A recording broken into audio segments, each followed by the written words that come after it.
नमस्कार, मी प्राध्यापक अविसर.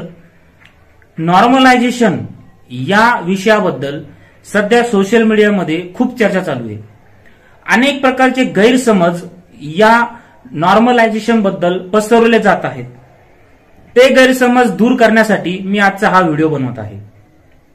नॉर्मलायझेशन बद्दल सगळ्यात मोठी अफवा जर कोणती असेल तर ती म्हणजे ज्याचे मार्क्स जास्त आहेत त्याचे मार्क्स कमी करणे आणि ज्याचे मार्क्स कमी आहेत त्याचे मार्क्स वाढवणे, याला नॉर्मलायझेशन म्हणतात.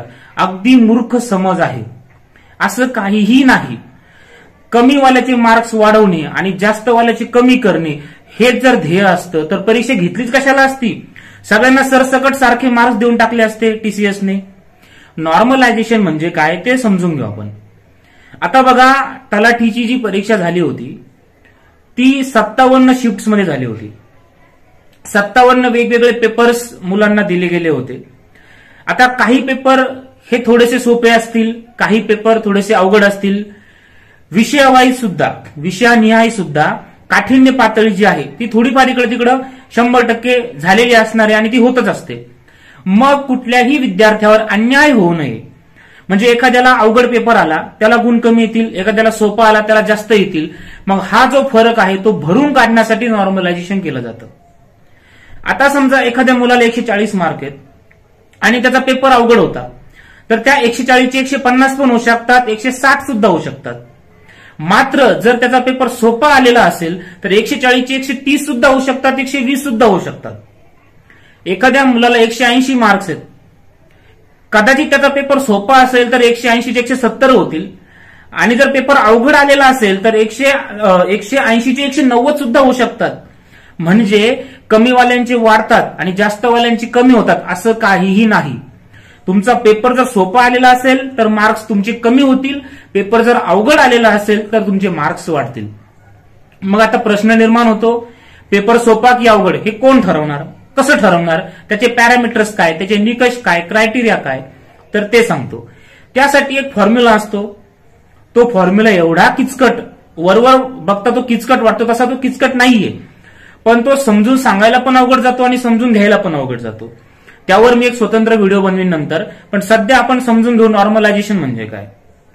तर नॉर्मलायझेशन म्हणजे तो फॉर्म्युला असा आहे, तुमच्या शिफ्टचे जेवढे काही विद्यार्थी असतील, तुमच्या शिफ्टचे म्हणजे ज्या शिफ्टला तुमचा पेपर झाला त्यांच्या ऍव्हरेज पेक्षा तुमचे मार्क्स कितीने जास्त आहेत आणि तुमच्या शिफ्टच्या मुलांचे ऍव्हरेज मार्क्स त्यापेक्षा टॉपर्स मुलांचे ऍव्हरेज किती जास्त आहे याचं गुणोत्तर काढलं जातं. म्हणजे काय, थोडक्यात सांगतो. टॉपर्स म्हणजे कोण, तर 1000 पैकी 1 म्हणजे 0.1%. म्हणजे जर 15,000 मुलांनी पेपर दिला असेल, कारण साधारणतः एका शिफ्टला 15 ते 16,000 मुलं असतात. मग 15,000 असतील तर पहिले 15 मुलं, 16,000 असतील तर पहिले 16 मुलं, त्यांची सरासरी. म्हणजे ऍव्हरेज, तुमच्या शिफ्टचे ऍव्हरेज त्यापेक्षा तुमचे मार्क्स किती जास्त आहेत आणि तुमच्या शिफ्टच्या ऍव्हरेज पेक्षा तुमच्या शिफ्टच्या टॉपर्स मुलांचे ऍव्हरेज किती जास्त आहे याचा रेशो काढून त्याला मल्टिप्लाय केलं जातं.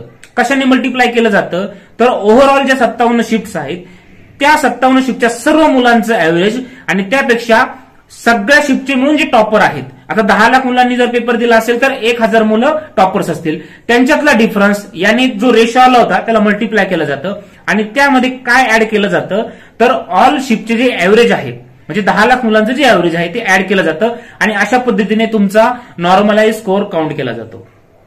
तर बघा, तुमचा स्कोअर वाढूही शकतो, कमी होऊ शकतो. बरं, कितीने फरक पडू शकतो, कदाचित 5 मार्कांचा असू शकतो, 10 मार्कांचा असू शकतो, 15 मार्कांचा असू शकतो. आता तुम्ही म्हणणार सर हे ऑड फिगर कशा येऊ शकतात, पॉइंटमध्ये सुद्धा तुमचा स्कोअर येऊ शकतो. आता तुमचा जो स्कोअर आलेला आहे तो इव्हन नंबरमध्ये आलेला आहे, म्हणजे समसंख्येमध्ये आलेला आहे. का, कारण एका प्रश्नाला 2 गुण होते त्यामुळे तो समसंख्येतच येणार आहे. पण नॉर्मलाइज स्कोअर जो आहे तो तुमचा पॉइंटमध्ये सुद्धा येऊ शकतो, त्यामुळे विषम संख्या येण्यात काहीच त्यामध्ये विशेष असं नाहीये. त्यामुळे विनाकारण ही समज डोक्यातून काढून टाका की कमीवाल्याचे वाढतील आणि जास्तवाल्याचे कमी होतील. अरे ते गल्लीतला कार्यक्रम आहे का की एखादा मुलगा रुसला आहे त्याला खुश करायचं, एखाद्याला जास्त खाऊ मिळाला तो खाऊ कमी करायचा आहे, असं काही नाहीये. नॉर्मलायझेशन म्हणजे अवघड आणि सोपा पेपर याचं नॉर्मलायझेशन आहे ते. त्यामुळे विनाकारण गैरसमज करून घेऊ नका स्वतःचा आणि इतरांनाही तुम्ही चुकीचा मेसेज देऊ नका, गैरसमज सोशल मीडियामध्ये पसरू नका. वाट बघा. नॉर्मलायझेशन होण्याची वाट बघा. तोपर्यंत पुढच्या परीक्षेचा अभ्यास करा. विनाकारण तुमचा वेळ वाया घालू नका आणि इतरांनाही मानसिक त्रास देऊ नका. व्हिडिओ आवडला असेल तर आपल्या चॅनलला सबस्क्राईब करा, व्हिडिओ लाईक करा. तुमचं मत काय आहे ते कमेंट बॉक्समध्ये मला कळवा आणि व्हिडिओ जास्तीत जास्त शेअर करा. आणि हो, चॅनल सबस्क्राईब करून बेल आयकॉन प्रेस करायला विसरू नका, जेणेकरून तुम्हाला नोटिफिकेशन वेळोवेळी मिळत जातील. धन्यवाद.